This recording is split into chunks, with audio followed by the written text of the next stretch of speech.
Buongiorno, ben ritrovati con Focus e allarme e sicurezza in tutto il Veneto per infiltrazioni mafiose e terroristiche. Ne hanno parlato ieri i prefetti e i questori in un importante vertice. Sentiamo il servizio di Filippo Fois e poi andiamo in diretta a Vicenza da Carlo Alberto Inghilleri, la rabbia dei commercianti per l'ennesima spaccata. Partiamo dal Consiglio di sicurezza, vediamo. Il contesto internazionale è sotto gli occhi di tutti, lo conoscete, anche nel Veneto si sono state adottate misure in esecuzione della direttiva e della direttiva del ministro Piantedosi. C'è l'allerta terrorismo sul tavolo della conferenza regionale delle autorità di pubblica sicurezza del Veneto riunita a Venezia. A Cacorneri il prefetto Michele Di Bari ha presieduto l'incontro con i procuratori distrettuali antimafia di Venezia e Trieste, tutti i prefetti e tutti i questori del Veneto, i comandanti regionali di Carabinieri e Guardia di Finanza con tutti i loro comandanti provinciali e il dirigente del centro operativo della DIA del Veneto. Noi abbiamo ben presente durante l'ordinarietà che comunque esistono obiettivi sensibili. Ci sono alcuni obiettivi sensibili che necessitano però di una priorità e di una maggiore attenzione. Ci sono anche contesti sensibili, cioè di radicalizzazione, di possibile radicalizzazione che vengono tenuti sotto controllo. Le forze di polizia e l'autorità giudiziaria hanno una attenzione particolare e che sono anche delle direttive che spesso vengono adottate in seno al Comitato Provinciale per l'Ordine e la Sicurezza Pubblica. La conferenza ha analizzato anche la situazione dello spaccio di stupefacenti in regione, in particolar modo a Mestre, al cui contrasto si concentreranno più pattuglie assieme a controlli mirati e servizi straordinari anche con l'impiego dell'esercito. I delitti in generale in Veneto sono in diminuzione, ma è la macrocriminalità che spaventa, come le infiltrazioni di mafia, 'ndrangheta e camorra, già al centro di grossi processi. I fenomeni malavitosi, soprattutto quando c'è una infiltrazione, questa infiltrazione ha requisiti di flessibilità, di mimetizzazione che rispetto al passato si riesce sempre con difficoltà ad individuare, ma che queste risposte giudiziarie però nel Veneto hanno dato un esito fortemente positivo. Andiamo subito a Vicenza in diretta da Carlo Alberto Inghilleri, l'esasperazione e la rabbia dei commercianti per l'ennesima spaccata. A te la linea, Carlo. Sì, buongiorno direttore, buongiorno a tutti i telespettatori. Ci troviamo, come vedete, proprio nel centro storico di Vicenza, nel cuore pulsante della città. Alle mie spalle un monumento simbolo di Vicenza, la Basilica Palladiana. Mi trovo con alcuni commercianti, alcuni dei tanti commercianti che qui in città, non solo in centro storico ma anche nei quartieri, chiedono un giro di vite sulla sicurezza. Dopo l'ennesima nottata di spaccate, sono stati colpiti 2 locali, uno a Vicenza Ovest in via Vecchia Ferriera, l'altro invece in via Zamenhof nella zona est della città. Dopo, dicevo, l'ennesima nottata di spaccate e razzie con danni per migliaia di euro, i commercianti tornano a chiedere con forza che si prendano dei provvedimenti urgenti. C'è da dire che proprio per dare una prima risposta, ieri il sindaco di Vicenza, Giacomo Possamai, che anche oggi si trova a Roma, ha incontrato il ministro degli interni, Matteo Piantedosi, chiedendogli di riportare l'esercito sulle strade di Vicenza con l'operazione Strade Sicure. Può essere un buon inizio? Beh, questo può essere un buon inizio, però non basta. Secondo noi commercianti c'è anche bisogno di aumentare le forze dell'ordine, la polizia locale, la polizia di Stato, i carabinieri. Invece di assumere solo 6 come ci è stato comunicato, perché non assumere di più vigili in maniera che possono controllare centro storico, dove che il grosso del problema può essere è in centro storico, ma anche nelle periferie dopo i 2 episodi che sono successi l'altra notte. E questo ci mette comunque un po' di preoccupazione, perché fra un po' cambia anche l'ora. Alle 5 sarà buio. Cosa succede nelle periferie e soprattutto nel centro storico? È un problema che va preso ma di petto adesso.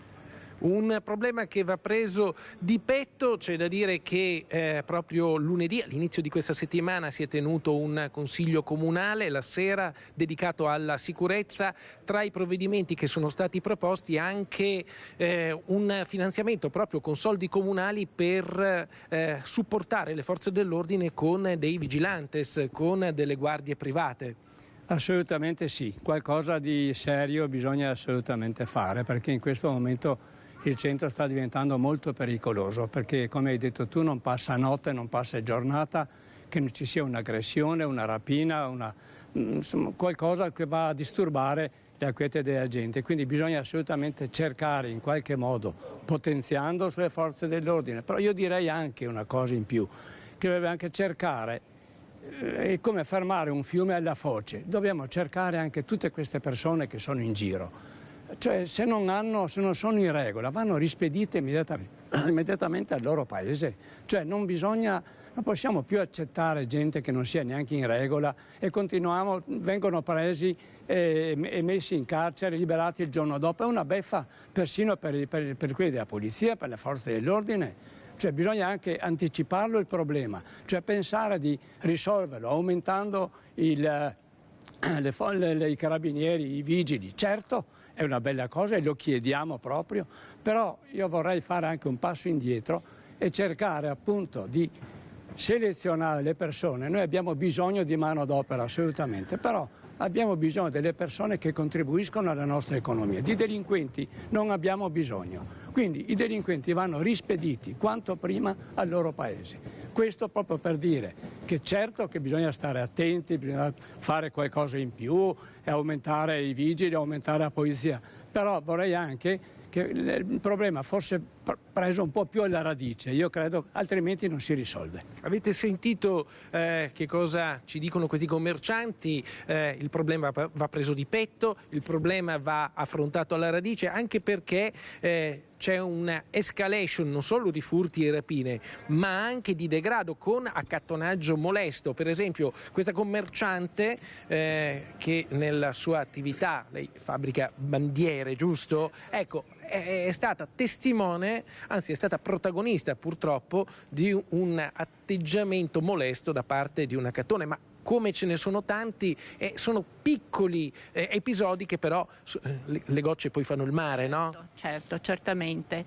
Dispiace semplicemente vedere un attimino queste persone che vanno in giro per la città, ti vedono ferma da qualche parte, ti chiedono soldi perché dicono che hanno fame, che hanno bisogno di un panino, che poi non è assolutamente vero, perché alle 3:20 del pomeriggio uno se ha fame di solito o va alla Caritas o cose di questo genere e quindi praticamente serve a qualcos'altro. Diciamo così che se non dai niente, gli dici semplicemente no, ti prendono a male parole e anche questo non credo sia una cosa che si possa accettare, insomma, anche perché io dico se sei in compagnia, però se sei da sola in un posto abbastanza, ormai cambia l'orario e quindi alla sera fa buio, hai anche paura di andare in giro, insomma, perché non è che sia tanto illuminata la città.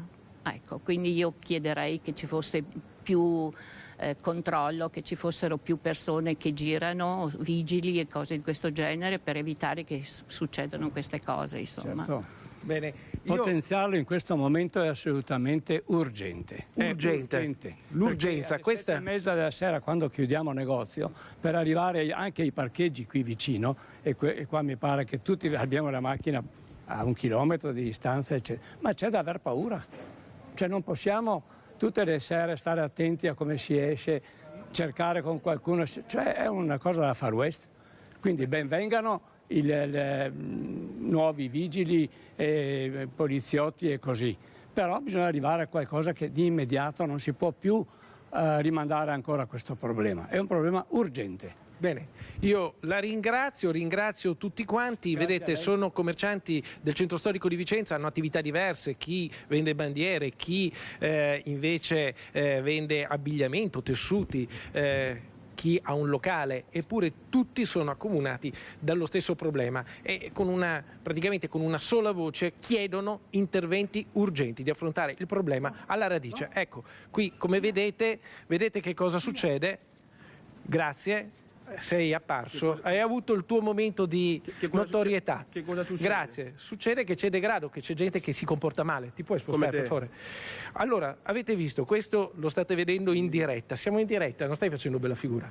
Tu non stai facendo bella figura. Bene, hai sentito. Ecco, questa è la situazione, questo è il problema che c'è in centro storico a Vicenza. Avete avuto una testimonianza diretta. Benissimo. Loro non hanno paura, noi neanche, perché continueremo a denunciare questa situazione. Ringrazio questi commercianti e niente, restituisco la linea allo studio. Grazie a Carlo Alberto Inghilleri, ai commercianti. C'è stato il fuori programma dell'extracomunitario che ha diciamo, aggredito, tra virgolette, il nostro capo della redazione di Vicenza. Succede anche questo, e quant'altro. Con un fucile in Piazzale della Vittoria a Monteberico si sono presentati ieri 2 giovani vicentini e vediamo che cos'altro è accaduto. Vediamo. Allarme terrorismo a Monteberico. Sono le 8 del mattino quando scatta l'allarme con una telefonata al 113. Un cittadino che sta passando da Piazzale della Vittoria assiste a una scena inquietante. Alcune persone riunite attorno a una macchina estraggono dal bagagliaio un fucile e uno di loro, imbracciandolo, assume la posizione di puntamento per poi addentrarsi sulla collinetta con il giardino di fronte al santuario. Dato il momento storico, il quadro politico internazionale e la vicinanza con un sito sensibile come il santuario di Monteberico, la situazione descritta porta le forze dell'ordine a decidere per un immediato intervento. Sul posto convergono tutte le pattuglie disponibili. Gli agenti della squadra volanti della questura, grazie alla descrizione precisa del testimone e alle immagini di videosorveglianza, rintracciano uno dei personaggi segnalati, ancora in possesso di un fucile che si rivela essere da soft air. La tensione cala, si tratta di un gruppetto di 5 ragazzi, tutti identificati sul posto, tra cui 2 diciottenni e 3 minorenni. Si mostrano collaborativi ma appaiono reticenti riguardo al motivo per cui si trovano a Monteberico. Alla fine però confessano di non essere andati a scuola per recarsi con l'auto di uno dei maggiorenni sul posto per provare il fucile da soft air nei boschi vicini. Dopo essere stati accompagnati in questura, gli agenti hanno affidato i 3 minori ai genitori, mentre i 2 diciottenni, cittadini italiani residenti in provincia di Vicenza, sono stati denunciati in stato di libertà per i reati di procurato allarme e porto abusivo di armi.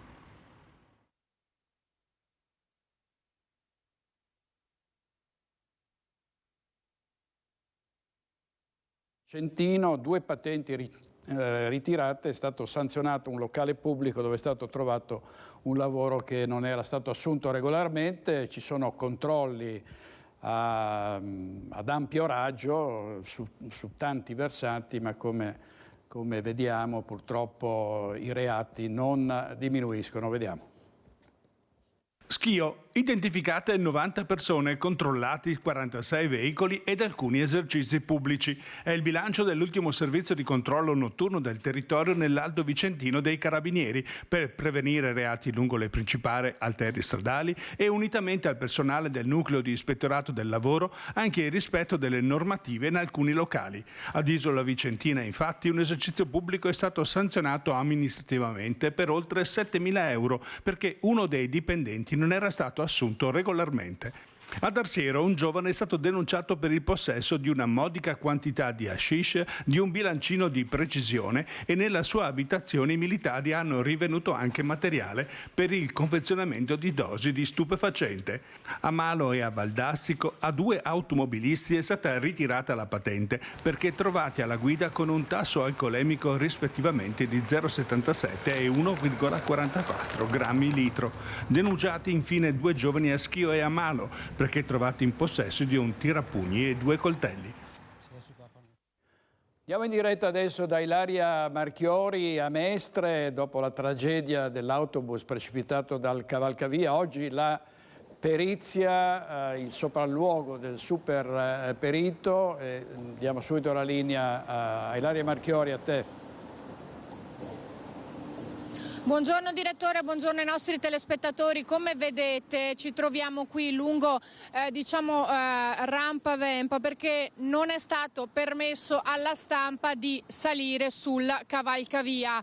Ci hanno bloccati, anzi a dire la verità abbiamo provato a raggiungere il cavalcavia da vari punti ma siamo bloccati da tutti i punti. Vi faccio subito vedere, grazie all'aiuto della telecamera di Francesca, ci sono tutti gli agenti della polizia locale posizionati sul cavalcavia dall'inizio alla fine e sotto il cavalcavia proprio poco prima del punto dove è caduto il bus la sera del 3 ottobre ci sono anche i vigili del fuoco. Questo perché alle 13, come hai anticipato, arriverà proprio qui sul posto l'ingegner Placido Migliorino, il funzionario del Ministero dei Trasporti, definito il mastino per le analisi sullo stato del ponte Morandi. Questa infatti è la perizia più attesa, insieme a quella che si svolgerà poi il 9 novembre. Per questo motivo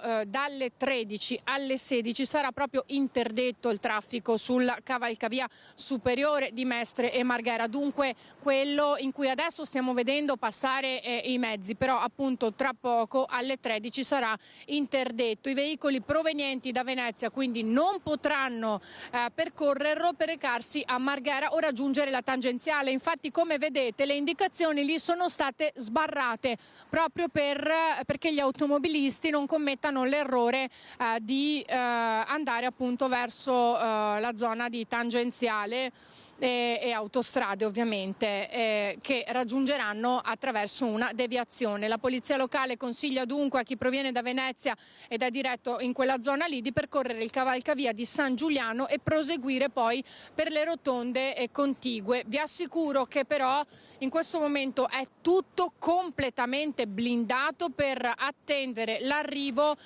dell'ingegner Placido Migliorino che effettuerà questo sopralluogo. Tra tutte le notizie che noi stiamo aspettando, questa è quella diciamo più importante. Ovviamente con tutta probabilità oggi non emergerà nulla come sappiamo, perché poi comunque ci sarà un altro sopralluogo il 9 novembre e inoltre si stanno aspettando anche quelle che sono tutte le analisi e le perizie sul mezzo, il bus che è caduto giù lì dal cavalcavia, e si sta ancora aspettando l'esito finale dell'autopsia sul corpo di Alberto Rizzotto, l'autista che quella sera era alla guida.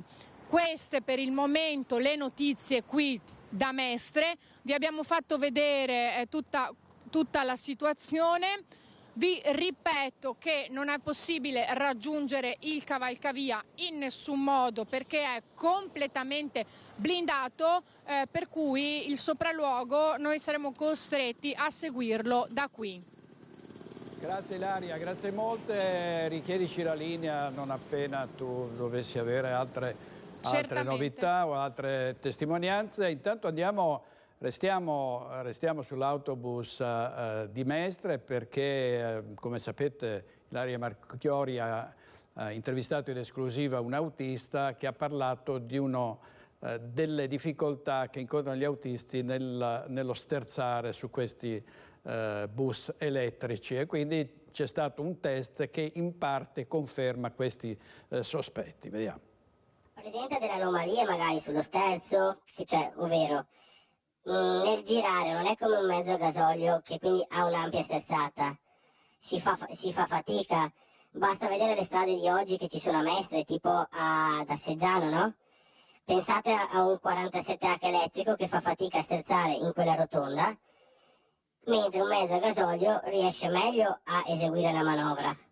Questo è un dato di fatto. Potete recarvi ad Asseggiano e guardare vicino alla chiesa, insomma, proprio per essere preciso, e guardare che deve fare 3 manovre per girarsi su quella rotonda. All'indomani delle dichiarazioni ai nostri microfoni di un ex dipendente della linea che ha parlato di alcune anomalie allo sterzo, soprattutto sui mezzi elettrici, ci siamo recati proprio, come diceva, ad Asseggiano per verificare. In effetti, a giudicare da queste immagini, sembrerebbero proprio esserci delle difficoltà nella curva rispetto agli altri autobus che invece riescono a svoltare senza problemi. Questo mezzo, che si è trovato a dover dunque effettuare più di una manovra, come si vede, in realtà non è elettrico ma a gasolio. Eppure la limitazione nello sterzo si vede. Potrebbe anche trattarsi di un autista poco esperto, vero, ma quanto affermato dall'ex dipendente trova in realtà conferma in altre testimonianze. Le vedo arrivare e vedo anche dallo specchietto che molte volte fanno difficoltà a fare la rotonda con un'unica sterzata, ma usano spesso la retromarcia. Non sono mai guidati, ma presumo che se 9 mezzi su 10 fanno la retromarcia sia anche dovuto allo sterzo. Magari ci potrebbe essere anche l'errore dell'autista, ma 9 su 10 mi dà da dire che lo sterzo influisce in maniera pesante su questa manovra.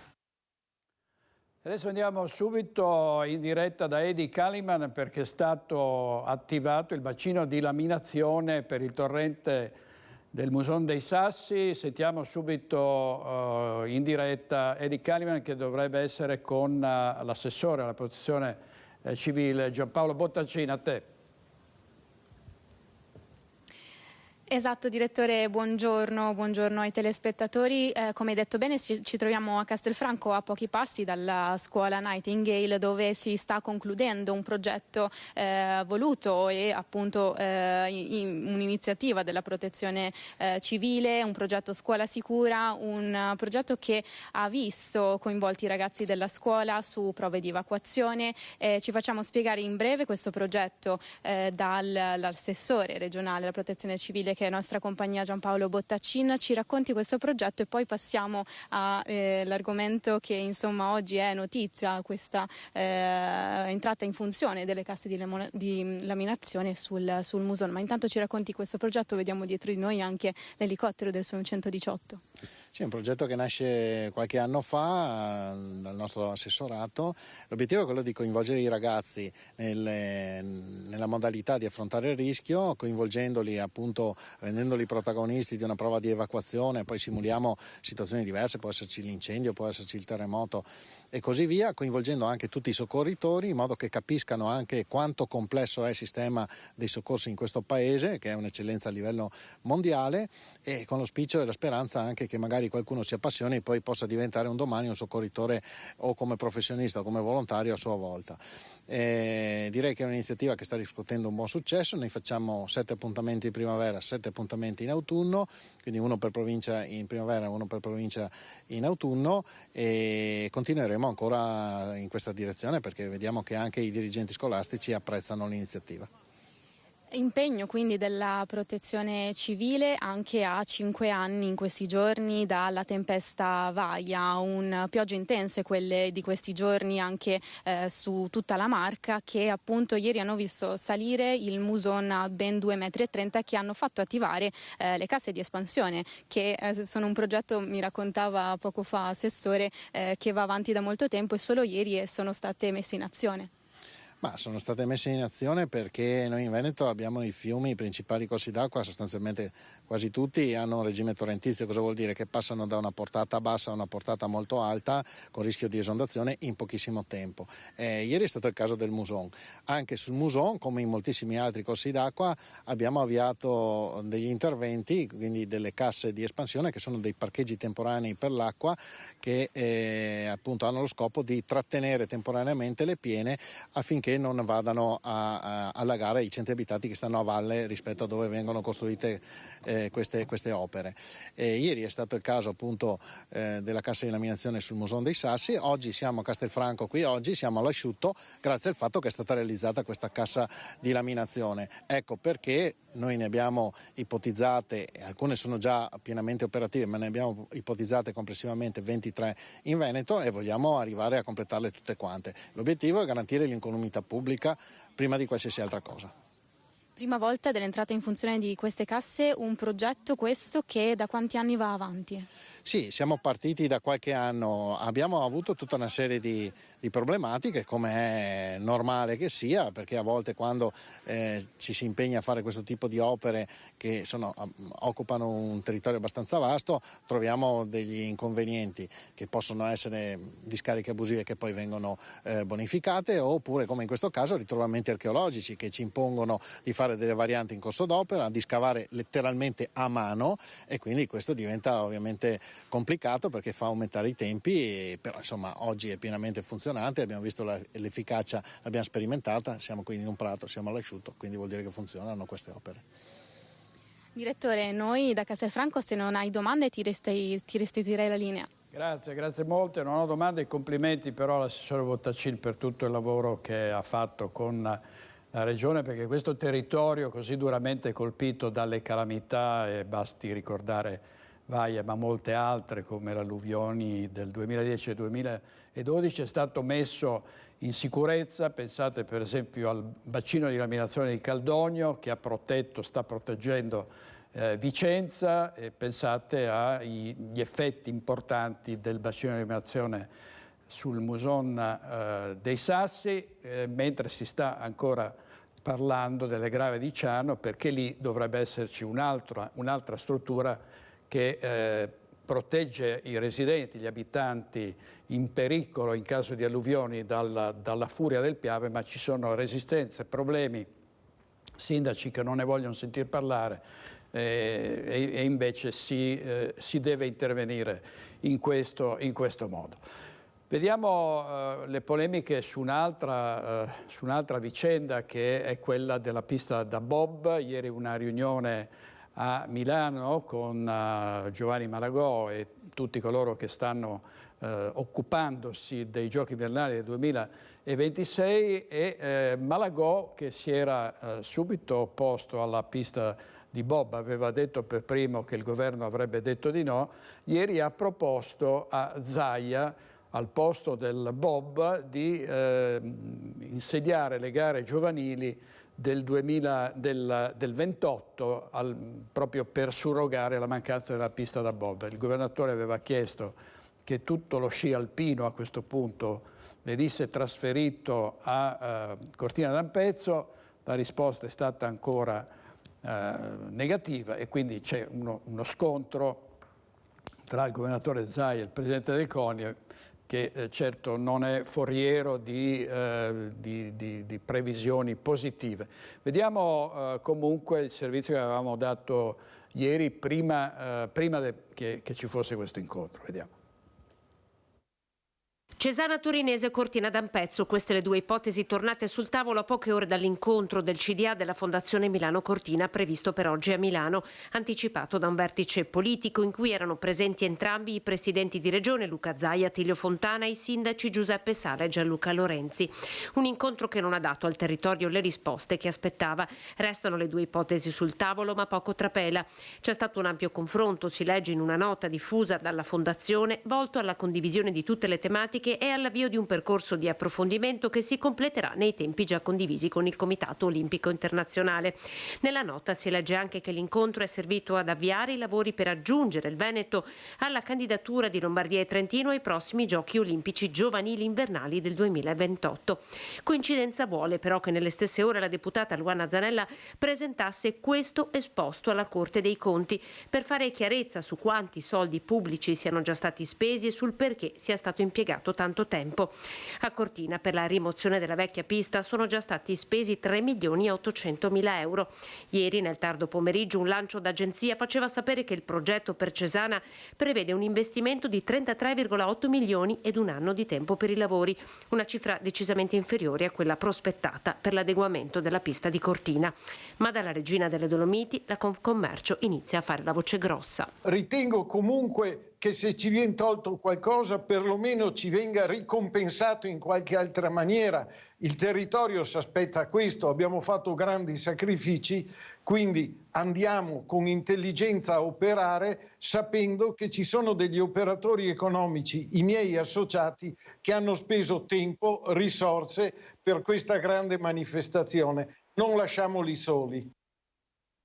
Vediamo i titoli del Corriere del Veneto, usciti poco fa. I genitori di Valentina Boscaro, lui era violento, dovevamo allontanarla. Sono i genitori della donna che ha ucciso Mattia Caruso con una coltellata. E poi a Luna Park con macete e coltelli, 2 baby gang si sfidano al parco, è accaduto a Rovigo.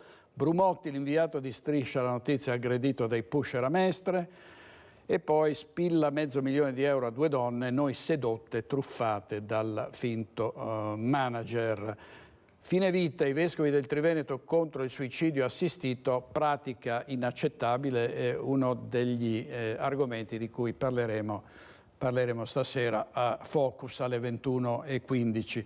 Ancora sulla sanità, dopo Padova e Vicenza sarà Belluno a ospitare la terza manifestazione regionale per salvare la sanità pubblica. Stamane la presentazione sotto i portici della prefettura. Vediamo.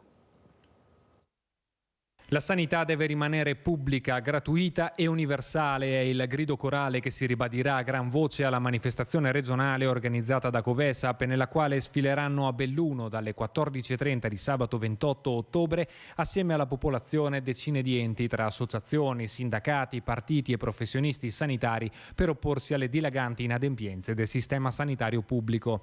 Contrasto alla dilagante privatizzazione con medici e infermieri sottopagati e costretti a turni forsennati di 12 ore al giorno o a notte, investimenti per formazione di figure professionali specializzate, adeguamento di strutture e servizi per rispondere ai bisogni dell'utenza, ma anche gestione delle liste d'attesa e maggiori risorse per le categorie fragili sono alcune delle criticità di cui Covesap si fa portavoce e per cui la richiesta è sempre la stessa. Chiediamo innanzitutto a livello nazionale un adeguato finanziamento che ad oggi nelle proposte di legge di bilancio assolutamente sono insufficienti. Il bellunese è l'espressione massima del declino della sanità in Veneto e della difficoltà dei territori periferici, dichiarano gli organizzatori. Belluno è un po' l'esempio classico di questo declino della sanità.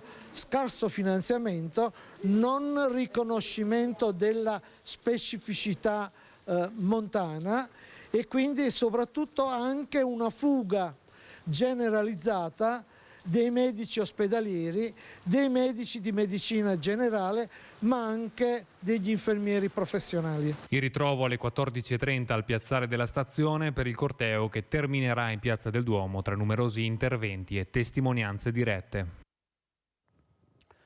Ancora un cervo, protagonista di un fatto di cronaca dopo l'uccisione del cervo Bambotto e la vicenda terribile del cervo che è penetrato nell'abitacolo di un camion uccidendo il conducente dopo un altro schianto con un cervo che attraversa la strada e viene travolto dal SUV. L'animale è morto, una bambina sotto shock all'ospedale e il Land Rover è distrutto.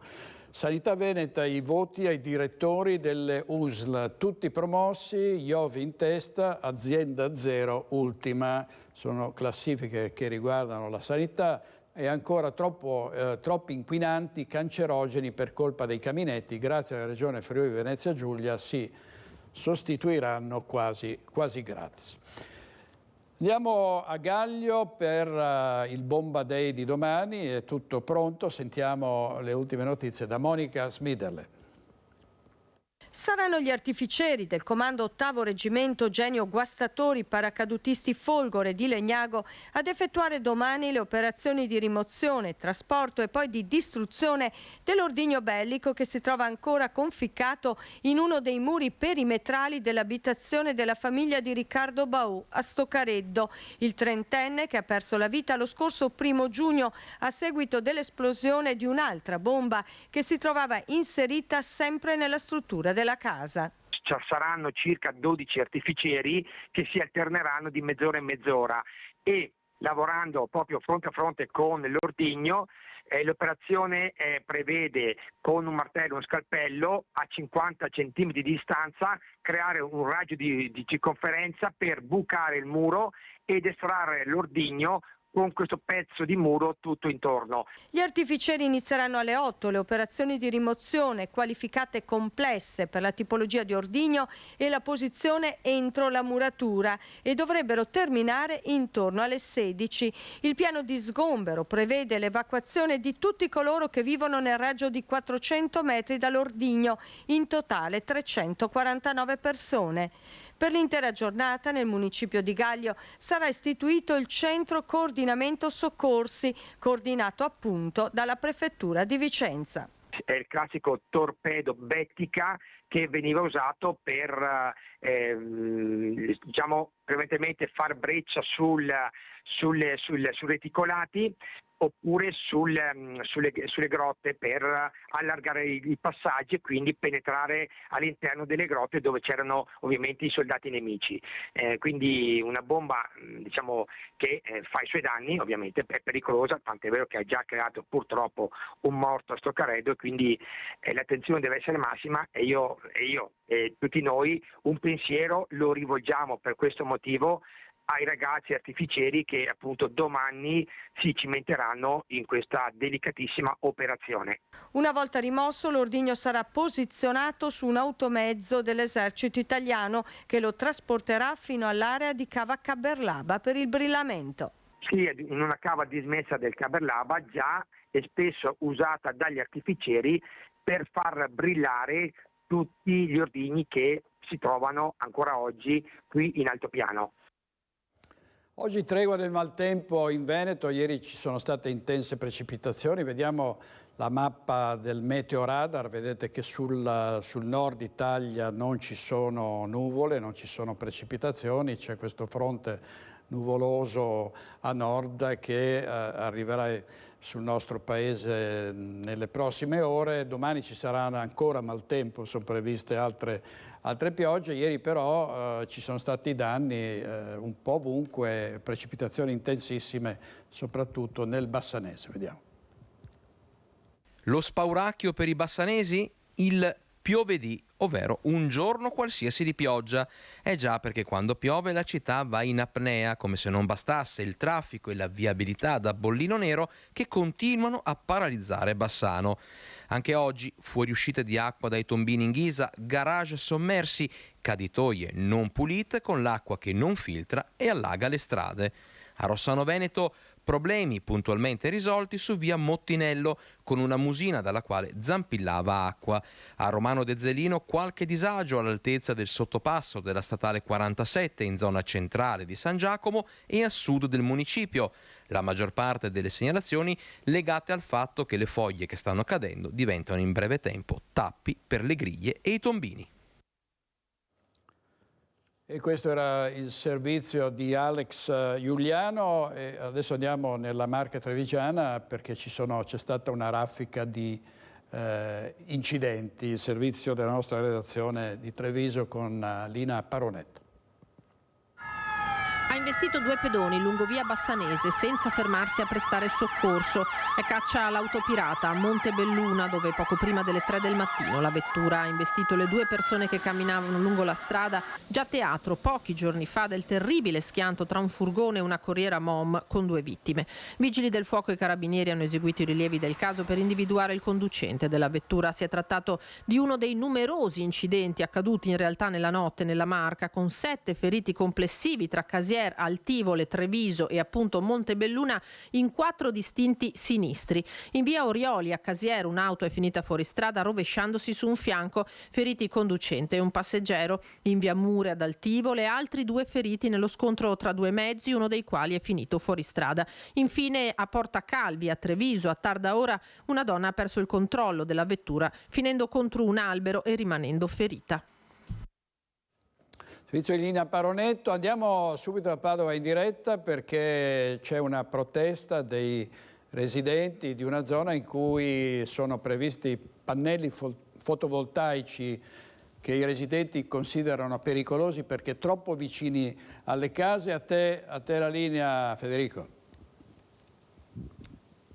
Grazie direttore, sono qui con Cristian Roque Allende per raccontarvi appunto di questa protesta. È un progetto, come hai detto, ma anche qualcosa di più, perché in realtà i lavori sono già iniziati da circa un mese. Allora parliamo di un impianto fotovoltaico da 5 mega di potenza, quindi diciamo piuttosto grande, anche perché dovrebbero essere impiegati 10.000 pannelli fotovoltaici in un'area di circa 10 ettari. Fin qui tutto bene, ma siamo nel tessuto urbano, quindi siamo nel quartiere Palestro, uno dei quartieri più popolati di Padova, e tra l'altro a poche centinaia di metri dalle mura, quindi anche molto vicino al centro. Allora i residenti dicono: non abbiamo notizie sui possibili pericoli, sulle possibili conseguenze di questo impianto sulla salute delle persone. L'impianto, la sua costruzione è già partita, noi non siamo d'accordo, vogliamo prima capire quali potrebbero essere gli effetti, diciamo così, collaterali.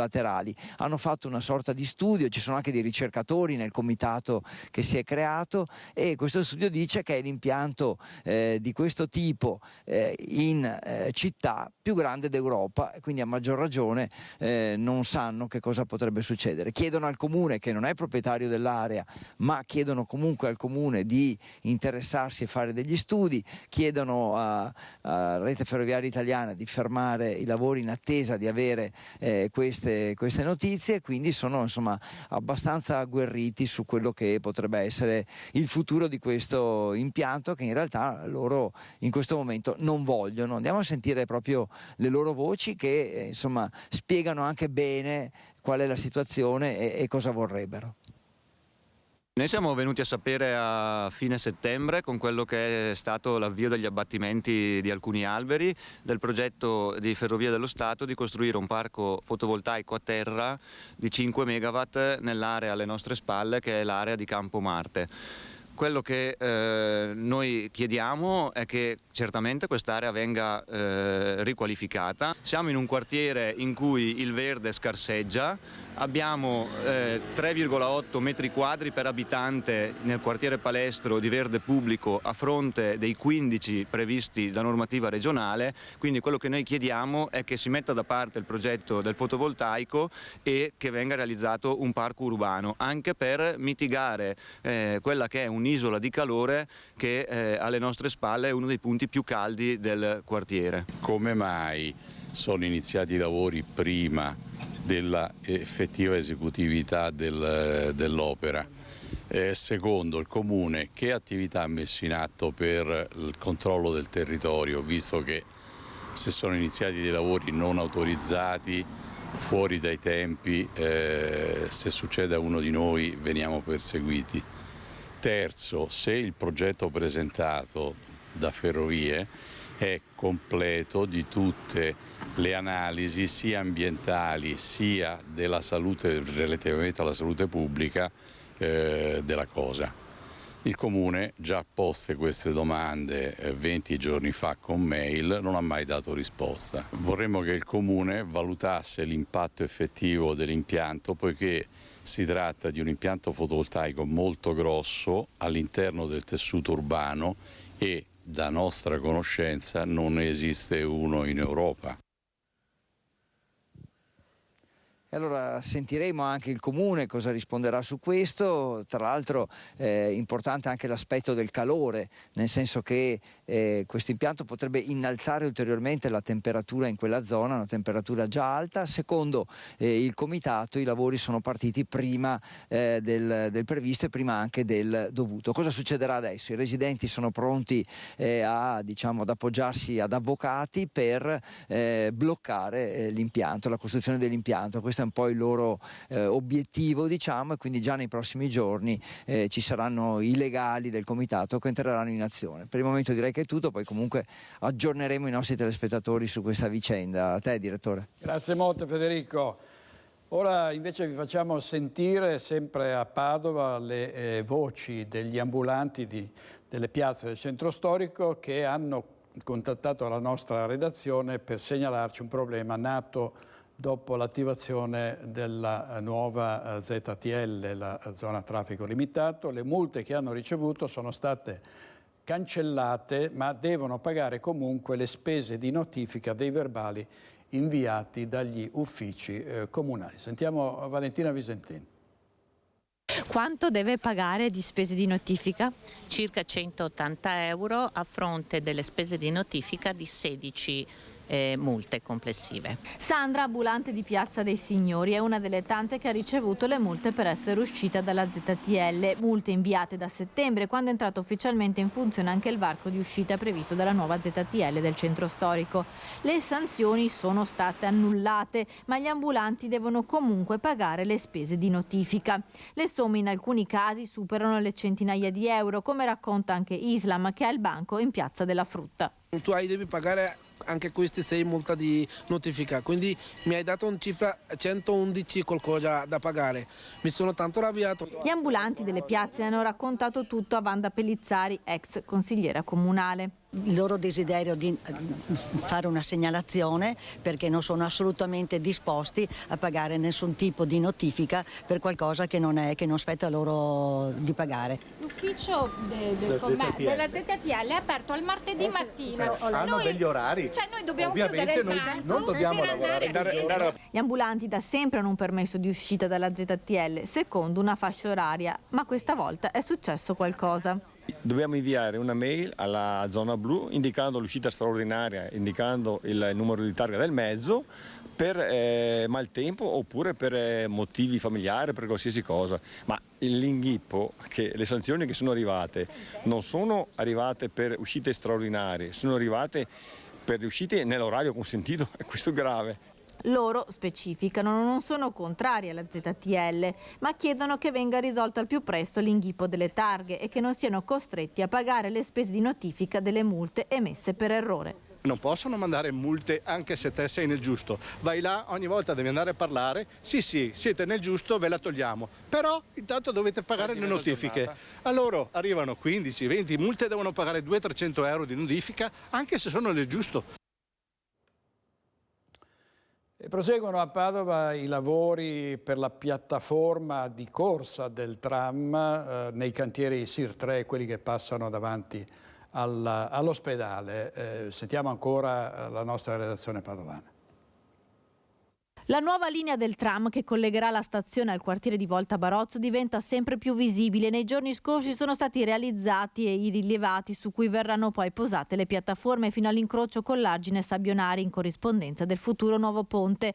Dal liceo Cornaro verso nord, verso via Sografi, sono quasi terminati i lavori preparatori di demolizione dell'ex bocciofila e di risoluzione dei sottoservizi sulla passeggiata Bianchini. Da oggi dovrebbero poi iniziare, come previsto da cronoprogramma, i lavori per i sottoservizi al centro della carreggiata di via Giustiniani davanti all'ospedale, lasciando così l'area della rotonda di via San Massimo, una fase che potrebbe avere un impatto notevole sulla viabilità essendo via Giustiniani molto trafficata.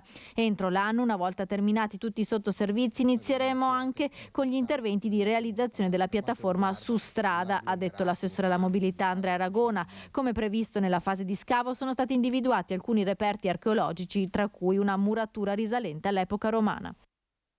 Sempre a Padova è stato firmato un accordo tra ESU e il Comune per obbligare il privato che costruisce strutture di ospitalità a riservare dei posti letto agli studenti meritevoli ma con limiti economici. E abbiamo dato ampio risalto alla protesta degli studenti che hanno piantato delle tende davanti all'università proprio per la mancanza di alloggi. Vediamo.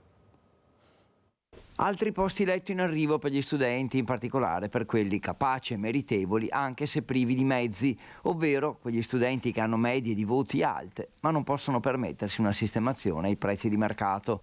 ESU e Comune di Padova infatti hanno firmato un accordo per cui quando serve un permesso o una licenza per costruire una struttura di accoglienza per residenti o turistica, il Comune può inserire l'obbligo di riservare una percentuale di posti per gli studenti meritevoli che verranno poi gestiti direttamente dall'ESU in base alle sue graduatorie.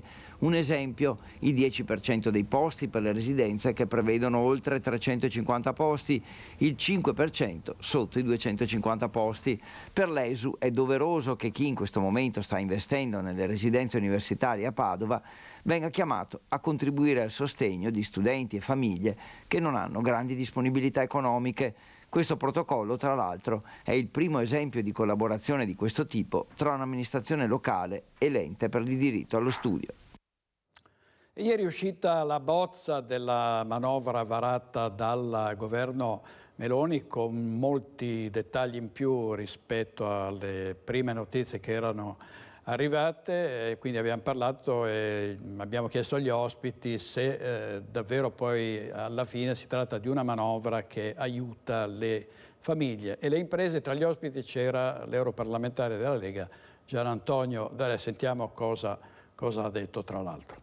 Sono le possibilità per poter fare tagli o dare aiuti alle imprese. È una manovra che è imposta dall'Europa, l'Europa chiede all'Italia di rientrare nel debito e quindi di conseguenza Giorgetti ha dovuto chiaramente, tutti quelli che sono andati con i propri pizzini per cercare di portare a casa qualcosa, effettivamente questa è una manovra sicuramente restrittiva e che non darà sicuramente soddisfazione a tante cose.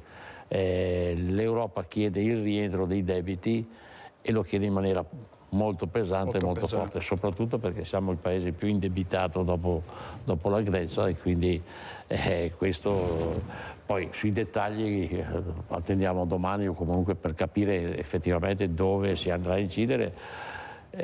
Si parlava di cuneo fiscale, però lo si fa nel 2024, quindi è una manovra di rientro sicuramente del debito e non certamente non dà tanto spazio da come ho visto, ma come era nelle previsioni e come erano le indicazioni che dava l'Europa, insomma. E questo era Gian Antonio D'Alè ieri sera a Focus. Andiamo a Trieste, dove è arrivato il ministro degli interni Piantedosi. Dopo la chiusura del confine con la Slovenia è stato sospeso, come sapete, il trattato di Schengen. Si è parlato di 10 giorni di collaudo, di forse di un mese. Ieri il ministro, l'inquilino del Viminale, ha annunciato che la misura, la sospensione del trattato di Schengen e quindi l'obbligo di mostrare i documenti andrà avanti per tutto l'inverno. Dalle file di camion a Fernetti e Rabuiese al traffico dei lavoratori transfrontalieri ai confini di Pesa e del Lazzaretto, dove però non sempre sono garantiti i controlli, pochi uomini per presidiare 24 ore su 24 tutti i valichi confinari del Friuli Venezia Giulia. A 4 giorni dalla sospensione del trattato Schengen, che ha visto il ritorno di militari e polizia di frontiera a controllare i veicoli in transito in chiave antiterrorismo, il governo, per bocca del ministro dell'interno Piantedosi, sta già pensando alla proroga dei controlli per tutto l'inverno. Già era nell'aria la decisione di proseguire con il dispositivo, ma ora arriva la conferma dal numero 1 del Viminale. L'obiettivo è minimizzare l'impatto della misura sui cittadini, ma anche arginare gli arrivi di migranti lungo la rotta balcanica. Quest'anno, ha detto Piantedosi, risultano arrivati oltre 16.000 migranti irregolari dal confine orientale. Il ministro, a dispetto dei controlli ai confini decisi da vari paesi, è convinto che l'Europa ne uscirà rafforzata. Ad oggi in tutta Italia sono impiegate 335 unità della Polizia di Stato, di Carabinieri, della Guardia di Finanza, assieme ai militari dell'Esercito già impiegati in questo fronte, ha precisato il ministro, che ha infine snocciolato altri dati. Il dispositivo di vigilanza è stato predisposto per tutti i 57 valichi autorizzati, con 13 presidi fissi. Per gli altri 44 valichi la vigilanza è assicurata con servizi dinamici. Rafforzati anche i controlli di polizia stradale e di quella ferroviaria. Inoltre, nelle prime 48 ore le forze dell'ordine hanno già identificato 3.142 persone e controllato 1.555 veicoli, 66 gli stranieri rintracciati, 28 di loro sono stati respinti. A disposizione dei controlli anche l'eventuale utilizzo di droni e telecamere. Servizio di Gianluca Paladin della nostra redazione di Trieste, oggi in regia Tony Esposito e Francesco Ceron. Intanto i sindaci di Gorizia e Nova Gorizia hanno chiesto una corsia dedicata ai lavoratori transfrontalieri che in molti casi attraversano i valichi per motivi professionali o scolastici anche 4 volte al giorno e quindi si trovano in un grande disagio con la sospensione del trattato di Schengen. Vediamo.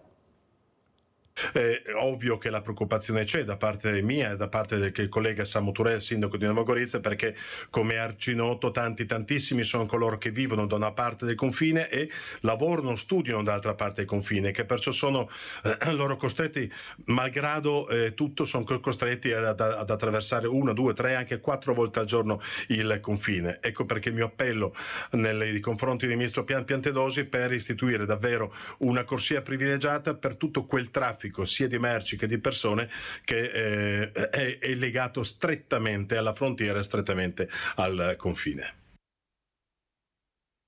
E questo era un altro servizio da Trieste. Sempre da Trieste sentiamo Umberto Bosazzi, perché in un documento i vescovi del Triveneto intervengono sulle problematiche connesse al suicidio assistito, il fine vita. Il compito della medicina, scrivono i vescovi, è curare, non anticipare la morte. C'è una legge regionale che potrebbe essere varata a breve e una maggioranza favorevole a questa riforma. Sentiamo. Il suicidio assistito, come ogni forma di eutanasia, si rivela una scorciatoia. Il malato è indotto a percepirsi come un peso a causa della sua malattia e la collettività finisce per giustificare il disinvestimento e il disimpegno nell'accompagnare il malato terminale. È il passaggio forse più significativo di una nota emessa dai vescovi della Conferenza Episcopale del Triveneto e dalla Commissione per la Pastorale del Triveneto in merito al suicidio assistito, un tema che si legge in ambito culturale e politico spesso sbandierato come l'acquisizione di un diritto e ideologicamente salutato come una conquista di libertà. I progressi della medicina, scrivono i vescovi, hanno portato a situazioni nuove ed inedite, ma la persona non può esimersi dal confronto con il mistero del limite creaturale e della morte. Non si può evitare di fare i conti con essa, stante anche che ogni fase della vita deve confrontarsi con una vulnerabilità per certi aspetti circoscritta a momenti specifici. Primo compito della società civile, si legge nel documento, e assistere e curare, non anticipare la morte. Il paziente inguaribile, si sottolinea, non è mai un paziente incurabile. Certo, c'è un rischio duplice, l'accanimento terapeutico che supera il criterio di ragionevolezza e proporzionalità nel processo di cura, oppure l'abbandono terapeutico. Una società capace di cura, si legge nella lettera, costruisce cammini di speranza per le persone assistite e per chi di esse si prende cura, non lasciando solo le famiglie e rinsaldando il vincolo sociale di solidarietà di fronte a chi soffre. Sulla base della sentenza 242 del 2019 della Corte Costituzionale, i vescovi del Triveneto richiamano le regioni a favorire luoghi di confronto e deliberazione etica, quali debbano essere appunto i comitati etici, a promuovere politiche sanitarie che favoriscano la diffusione della conoscenza e l'uso delle cure palliative, la formazione adeguata di personale, la presenza e l'azione di hospice dove la persona malata trovi un accoglimento pieno. Alla base di tutto, le comunità cristiane debbono sentirsi stimolate a favorire uno spazio etico nel dibattito pubblico e promuovere una coraggiosa cultura della vita. E sul testamento biologico, sul fine vita, si era sempre espresso favorevolmente il governatore del Veneto Luca Zaia. Sentiamo le sue parole in queste dichiarazioni rilasciate a TG+. Vediamo. Non c'è una questione di fare un punto nave sul fine vita, visto e considerato che in questo Paese c'è una sentenza della Corte Costituzionale del 2019 che sancisce che davanti a una sofferenza, diciamo, non più curabile, davanti a cure che non danno più risultati dal punto di vista clinico, davanti a tutta una serie di aspetti, diciamo, clinici e psicologici, diciamo, c'è da considerare anche il tema del fine vita, della gestione della parte finale della vita.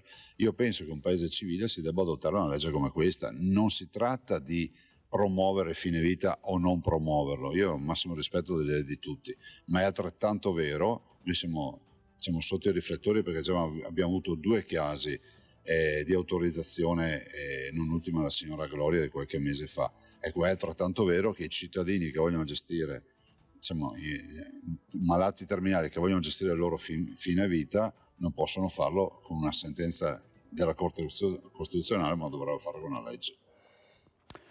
Questo era Luca Zaia, adesso andiamo in pubblicità e poi torniamo perché dobbiamo ricollegarci di nuovo con Ilaria Marchiori per la perizia, il sopralluogo del funzionario che oggi è sul cavalcavia dopo l'incidente dell'autobus di Mestre, e poi ovviamente avremo altra cronaca, altri collegamenti con i nostri inviati. A tra poco, state con noi, grazie.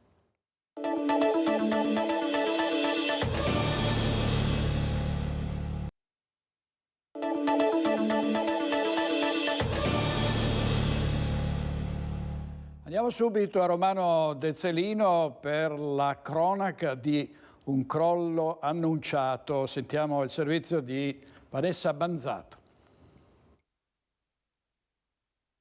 Attimi di paura, martedì sera siamo in via Castellana Fellette di Romano Dezzelino, dove una porzione di rustico alle mie spalle è letteralmente crollata, è implosa, andando a invadere anche parte della carreggiata. Mi trovo assieme al sindaco di Romano Dezzelino, Simone Bontorin, che ci racconta che questo era un po' un crollo annunciato, possiamo chiamarlo così. In effetti si tratta di una situazione che il Comune monitorava da tempo, sul quale grazie all'ufficio tecnico aveva già emesso delle ordinanze di messa in sicurezza e ripristino delle condizioni minime di quella che è una circolazione corretta. Non è avvenuto. Ieri sera in emergenza abbiamo fatto intervenire il pronto intervento del Comune, abbiamo constatato che non c'era più niente da fare anche attraverso i vigili del fuoco che erano qui presenti, e di conseguenza il muro è stato abbattuto. Questa cosa comporta che il costo è stato sostenuto dal pubblico, verrà ribaltato sul privato che non ha adempiuto all'ordinanza e avrà anche dei risvolti che vanno oltre a una semplice sanzione, perché tutta questa procedura conseguentemente potrebbe andare a finire anche con dei rischi penali per il proprietario. Ecco, vogliamo ricordare, 2 sono le ordinanze che sono state emesse dal Comune per la messa in sicurezza del sito. Nello specifico cos'è che veniva chiesto al proprietario? La proprietà doveva adempiere a quello che era la pulizia e la sistemazione del perimetro esterno della proprietà, quindi vuol dire il verde e la messa in sicurezza della parte in muratura. La seconda ordinanza si concentrava proprio sul muro che questa mattina non c'è più e che doveva essere messo in sicurezza con dei pontelli e dei ponteggi o altro, quindi anche imponendo una restrizione della carreggiata e tutto quello che comportava. Non è stato fatto, questa procedura ha avuto già un risvolto di comunicazione agli organi preposti. Ieri sera evidentemente abbiamo avvisato il proprietario che adesso tutto quanto verrà portato avanti sia dal punto di vista della richiesta di risarcimento che anche per quello che riguarda le procedure extra. Il crollo è avvenuto poco dopo le 7 di sera, certo è che se fosse accaduto in pieno giorno sarebbe stato un grandissimo rischio per chi passava a piedi, in bicicletta, in motorino. Sì, ho parlato con dei vicini ieri sera, qualcuno che si stava muovendo c'era ancora alle 7:30 e di conseguenza il fatto che non si adempia a delle ordinanze, che quindi sono lo strumento più importante che un comune può adottare, comporta che comunque alla fine si debba pagare. In questo caso si debba pagare anche oltre quello che è l'aspetto economico, e è un monito per tutti, sia per il comune, che deve essere sempre sollecito nell'emettere queste ordinanze, ma soprattutto nei confronti di tutti i privati che hanno situazioni come questa o simili e che devono intervenire. Non è che c'è una sorta di sanatoria, qui si deve intervenire. Oggi si è scongiurato un rischio e qualcosa di più importante, domani non vorremmo essere costretti a fare qualcos'altro di simile per altre proprietà. Torniamo a Mestre in diretta perché è in corso il sopralluogo del super perito sulla cavalcavia della tragedia. Andiamo subito di nuovo da Ilaria Marchiori. Ilaria. Sì, direttore, eccoci qui, è arrivato da pochissimo l'ingegner Placido Migliorino, il super perito incaricato di analizzare il guardrail e il cavalcavia. Naturalmente ci troviamo anche in una situazione molto scomoda, non possiamo spostarci da dove ci troviamo in questo momento, però riusciamo a farvi vedere attraverso lo zoom della telecamera proprio lì, se lo vedete, sul punto da cui è accaduto il mezzo si sta già iniziando a lavorare. È difficile perché con lo zoom è un po' complicato, ma come avevamo detto anche prima non non è stato permesso alla stampa di poter salire sul cavalcavia per permettere di eseguire tutti i controlli in tranquillità e serenità. Vediamo anche qui sulla cavalcavia, se Francesca ci aiuta, qui in alto sono arrivati anche i vigili del fuoco. Abbiamo visto uno degli indagati, l'amministratore delegato della linea SPA Massimo Fiorese, e poi ci sono anche, ovviamente accompagnati dai loro legali, e ci sono anche i legali degli altri due indagati, dirigenti del comune, Roberto Di Bussolo e Alberto Cesaro, ovviamente tutti accompagnati anche dai loro consulenti, perché devono essere tutti presenti. Il sopralluogo è iniziato da poco, ripeto, l'ingegner Migliorino, definito il mastino proprio per le sue analisi sul ponte Morandi, appunto è arrivato da pochissimo, adesso sta esaminando lì, vedete un gruppo di persone, lui si trova proprio lì e ovviamente si è consultato, stiamo vedendo continuamente passare persone che in mano hanno dei metri, delle attrezzature specifiche per poter prendere tutte le misurazioni del caso, cartelline alla mano con documentazione, è un via vai di persone, e come potete immaginare la situazione è anche difficoltosa, proprio perché è per questo che non fanno passare anche noi della stampa, proprio perché la posizione non è delle migliori. Come vedete ci troviamo su questo punto che si trova qui sulla strada, le protezioni sono ridotte, sono basse, per cui dobbiamo anche noi prestare la massima attenzione onde evitare che possano succedere intralci di vario genere. Rimaniamo qui in attesa di capire che cosa accadrà anche nei prossimi minuti, nelle prossime ore. Ricordiamo che comunque il traffico è stato interdetto fino alle ore 16 a partire dalle ore 13. Questo al momento quello che sappiamo. Ecco Ilaria, ti chiedo se, non avendo avuto alcuna comunicazione ancora da parte del super perito Placido Migliorino, poi vedremo, ci sarà probabilmente una conferenza stampa, stasera nei nostri telegiornali daremo altri particolari, ma questa perizia è sul guardrail, è sulla dinamica dell'incidente, è su tutto quello che è accaduto o è una perizia che riguarda in particolare che cosa? Direttore, questa perizia riguarda il guardrail, dopodiché anche tutto lo stato della banchina. Ricordiamo che la banchina si è rotta nel punto in cui è accaduto il mezzo, quando si è appoggiato con la ruota anteriore destra, lì è praticamente crollata, c'era il famoso buco e da lì è caduto il mezzo, quindi si analizzerà proprio quella parte lì, ovviamente anche il guardrail, non solo sul punto in cui è caduto il mezzo di Rizzotto, ma ovviamente anche tutta la parte precedente, in particolare poi anche tutti i famosi 27 punti in cui il bus ha sbattuto prima poi di precipitare lì sotto. E credo anche che si sposterà proprio lì sotto, dove in questo momento e dove prima abbiamo visto i vigili del fuoco, ora vediamo, la vedete con i lampeggianti accesi, la volante della polizia, abbiamo visto anche i carabinieri, probabilmente rimangono lì ad attendere, cercando anche di far sì che i mezzi, magari dei curiosi, non si fermino, non si intralci il traffico, perché poi si sposterà con tutta probabilità anche lì sotto, che lo ricordo è il punto dov'è caduto il bus, che poi una volta caduto si è incendiato, in cui hanno perso la vita, ricordiamolo ancora, 21 persone. Ilaria, grazie molte a te e a Francesca Pezzo per le riprese molto complicate, ma anche molto attente, perché siamo riusciti a vedere il gruppo degli uomini che stanno appunto col perito cercando di ricostruire la dinamica di questo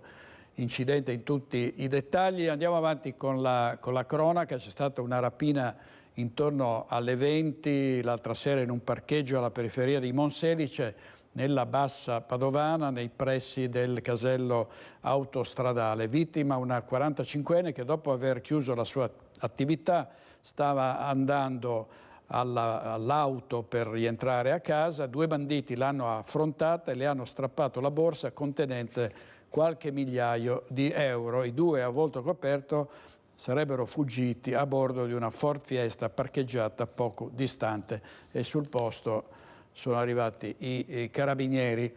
Stava aspettando l'autobus quando ha visto un uomo rubare una bicicletta e un carabiniere fuori servizio ha fatto arrestare il responsabile di questo furto. Vediamo. Stava aspettando il tram in stazione a Padova quando ha notato un giovane muoversi con fare sospetto ed armeggiare vicino a delle biciclette parcheggiate lungo la rastrelliera. L'uomo, un sottufficiale dei carabinieri, libero dal servizio, ha continuato a osservare il ragazzo, un 20enne residente a Legnago in provincia di Verona, notando che stava per rubare una bici. Ha quindi cercato di fermarlo. Il giovane però ha aggredito il militare cercando di darsi la fuga, invano perché è stato fermato da una pattuglia dei carabinieri arrivati in supporto al collega. Da un controllo il 20enne è stato trovato in possesso di un coltello a serramanico che è stato sequestrato.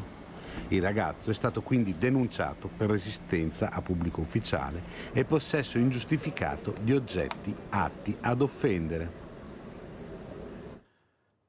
E andiamo avanti con quella che viene definita microcriminalità, ma è comunque criminalità e procura davvero grossi danni alle persone e ai patrimoni. Un tossico che ha creato problemi prima al bar e poi a casa. Siamo a Vicenza, era un pregiudicato in preda ad alcol e droga e ovviamente è stato fermato dagli agenti della PS. È ubriaco e molesto. Lui è un vicentino pluripregiudicato che in un bar del quartiere Bertesinella sta infastidendo i clienti e la barista, che chiama la polizia. A innescare la reazione molesta dell'uomo ci sarebbe il rifiuto a versargli ancora da bere perché in evidente stato di ebbrezza. Dopo aver riportato la calma, gli agenti lo sanzionano per ubriachezza molesta, ma non è finita, perché da lì a un'ora arriva al 113 un'altra richiesta di intervento, questa volta da una casa di Via dalla Chiesa, dove viene segnalato un uomo in fortissimo stato di agitazione a causa dell'abuso di sostanze stupefacenti e alcoliche. Quando arrivano gli agenti trovano sempre lui, lo stesso 48enne che dopo essere stato al bar ha fatto uso anche di droga ed è rientrato a casa. Nascosti dietro a un armadio, i poliziotti trovano 2 etti di hashish e li sequestrano. I familiari, dato lo stato in cui si trova l'uomo, temono eventuali azioni violente. Gli agenti cercano di convincerlo a calmarsi, ma lui improvvisamente inizia ad aggredirli con violenza. A questo punto viene bloccato, portato in questura e arrestato per resistenza a pubblico ufficiale e detenzione ai fini di spaccio di sostanze stupefacenti. In considerazione della gravità di quanto accaduto, il questore ha firmato un divieto di accesso negli esercizi pubblici del comune di Vicenza per 3 anni. In caso di violazione la pena arriva fino a 3 anni di carcere e a una multa di 24.000 euro. E per la sicurezza si ricorre anche al cosiddetto Targa System, sentinelle, proprio sono queste telecamere che riprendono le targhe delle automobili per controllare chi entra ed esce dalla città. Sono state innestate anche a Cornedo Vicentino. Un perimetro di telecamere Targa System a Cornedo Vicentino che potenzia la sorveglianza del territorio con altre 2 in arterie importanti della città, a Spagnago lungo la Provinciale, all'incrocio fra via Monte Pasubio e via Roma.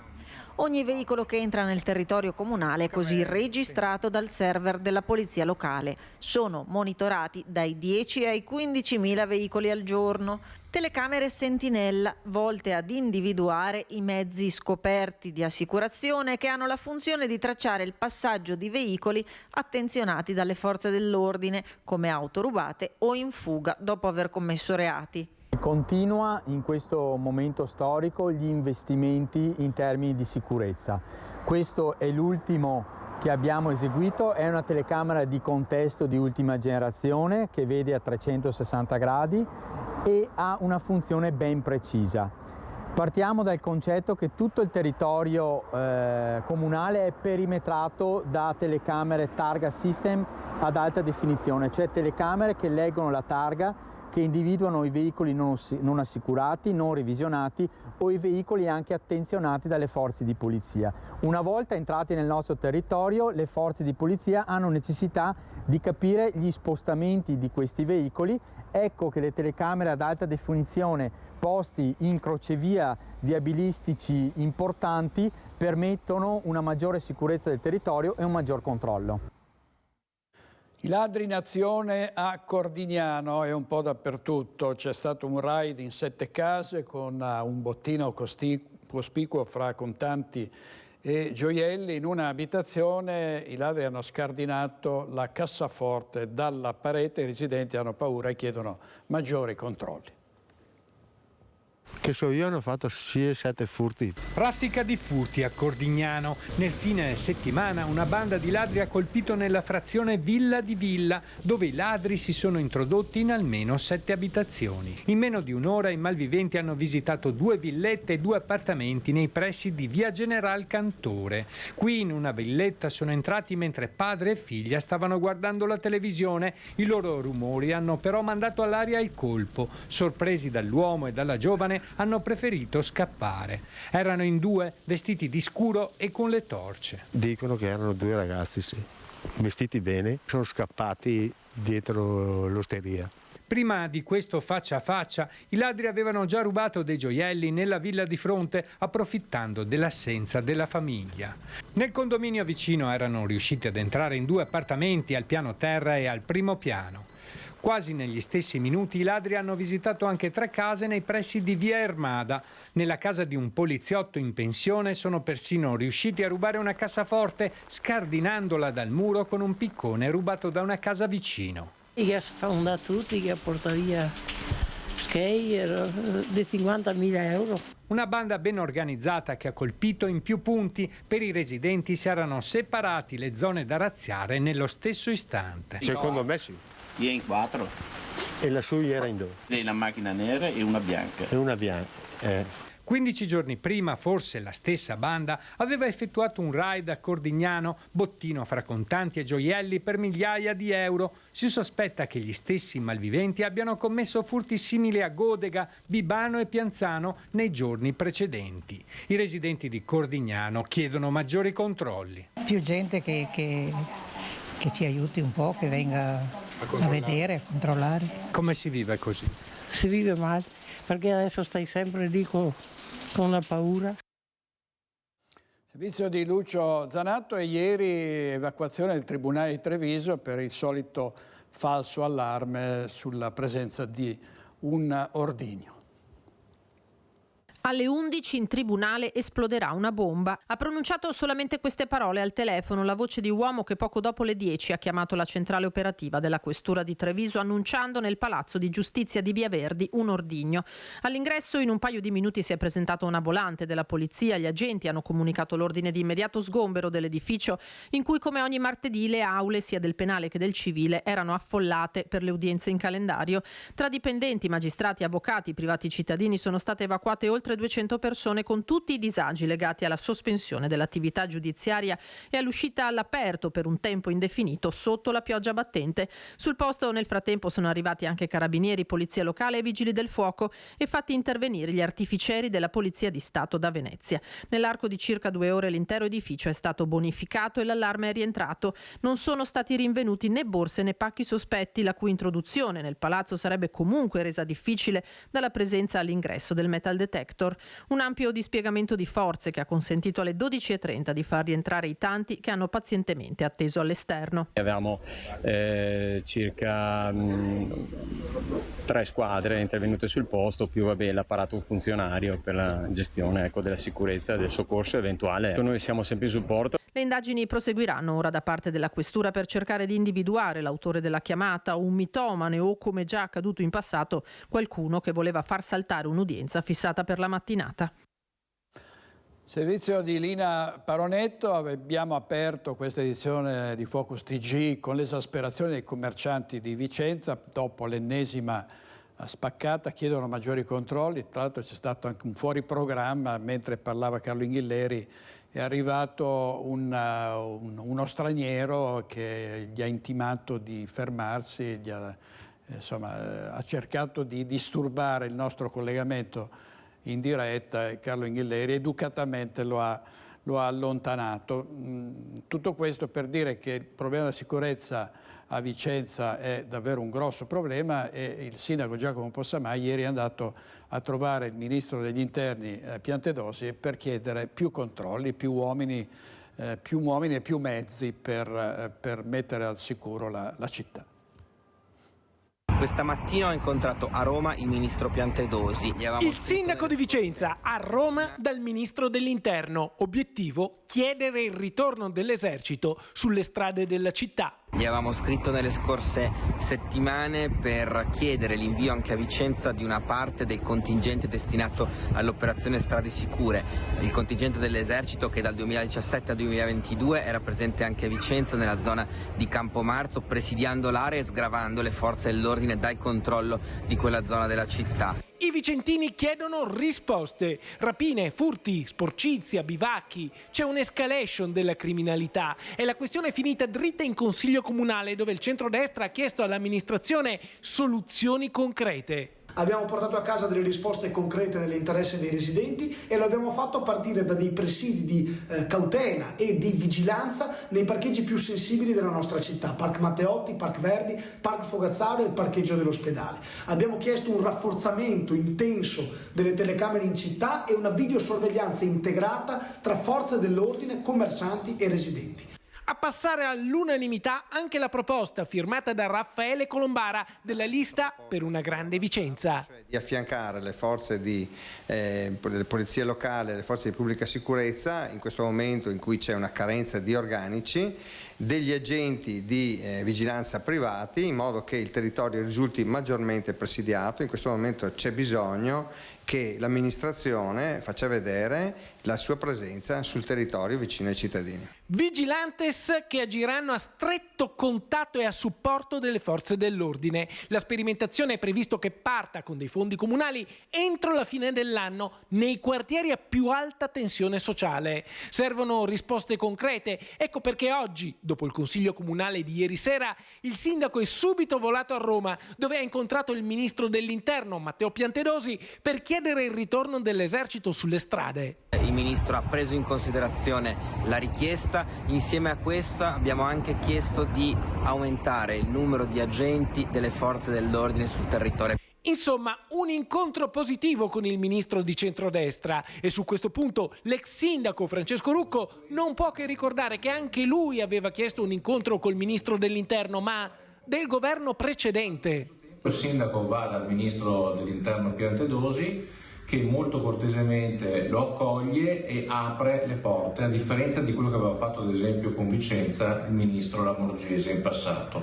Un ministro Piantedosi che ancora una volta dimostra la sua attenzione verso il territorio. Andiamo in pubblicità un paio di minuti e poi torniamo ancora con Focus TG. State con noi.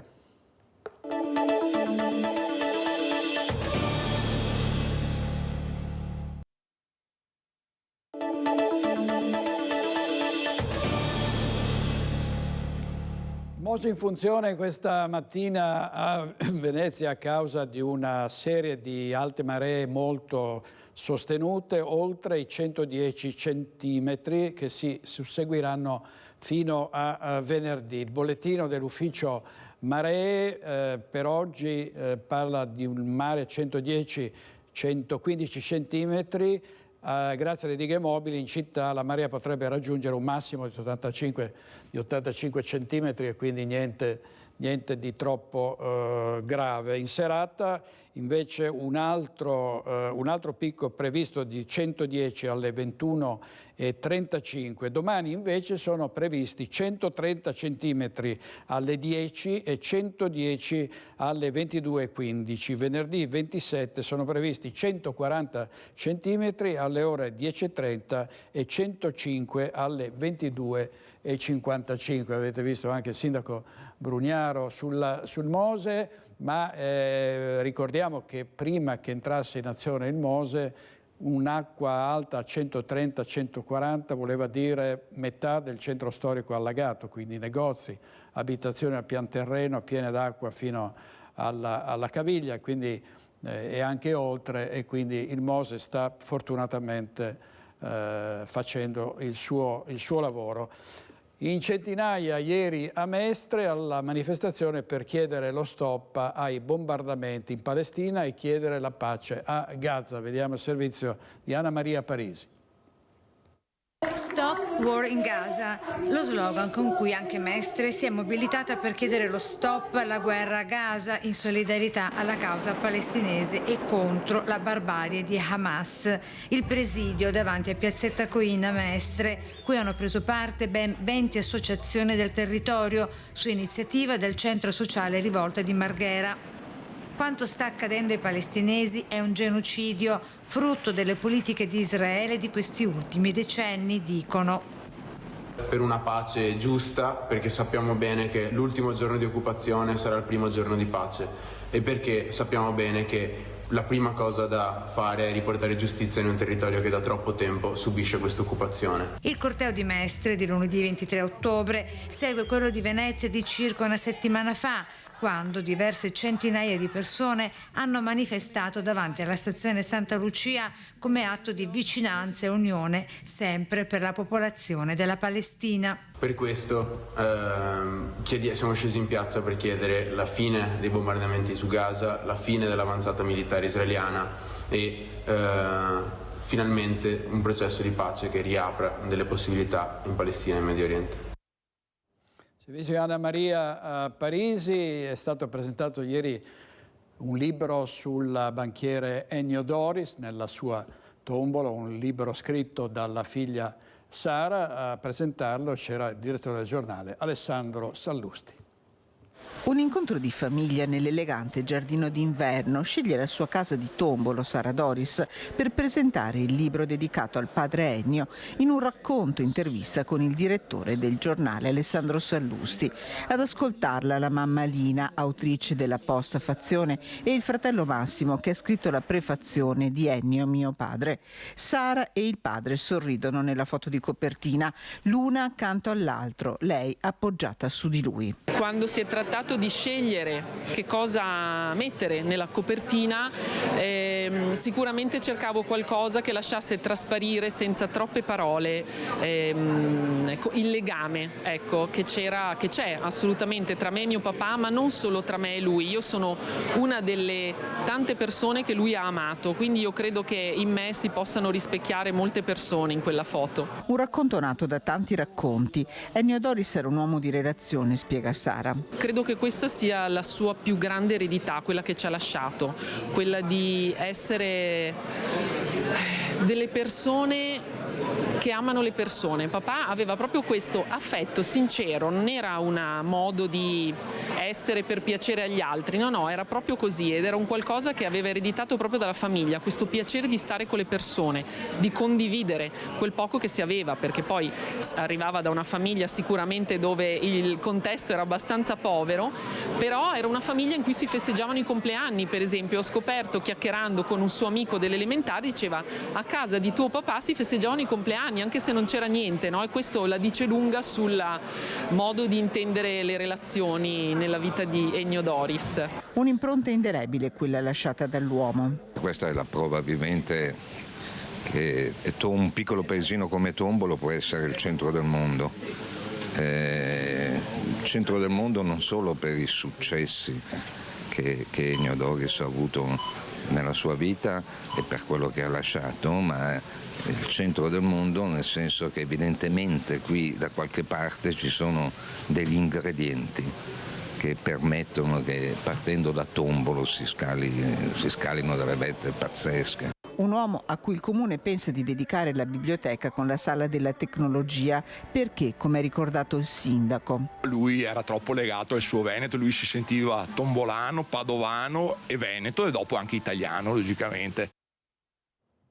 Servizio di Chiara Gaiani è tutto per oggi, ringrazio i registi Tony Esposito e Francesco Ceron, ci vediamo stasera a Focus, non perdetevi l'appuntamento alle 21:15 ovviamente su Rete Veneta, arrivederci.